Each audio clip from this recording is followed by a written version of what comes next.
સુરતના Maidarpura police station દ્વારા કર્તવ્ય નિષ્ઠાનું ઉત્તમ ઉદાહરણ પૂરું પાડવામાં આવ્યું। પોલીસના 13 તુષ્કો અર્પણ અભિયાન અંતર્ગત રસ્તામાં ખોવાઈ ગયેલું અંદાજે ₹5,35,000ની કિંમતનું સોનું શોધી કાઢી મૂળ માલિકને પરત સોંપવામાં આવ્યું છે।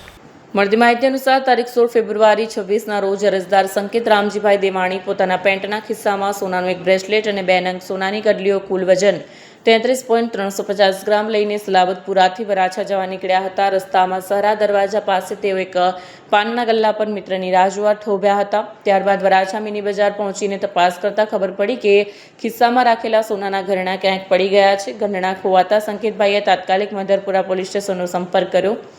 પોલીસ ઇન્સ્પેક્ટર NH બ્રહ્મભટ્ટના માર્ગદર્શન હેઠળ સ્ટાફના PSI SA આસનાની અને તેમની ટીમે તપાસનો ધમધમાટ શરૂ કર્યો હતો।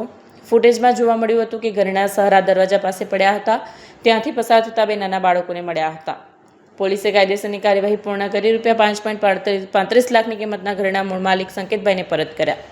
સંકેતભાઈએ જણાવ્યું કે 4-5 દિવસ પહેલા મારું કંઈ ખોવાયું હતું, તે માટે હું મૈદરપુરા પોલીસ પાસે મદદ માટે આવ્યો હતો અને 4-5 દિવસની અંદર જે વસ્તુ CCTVની મદદથી પોલીસે ગોતી આપ્યું છે તે મૈદરપુરા પોલીસનો આભાર માન્યો હતો।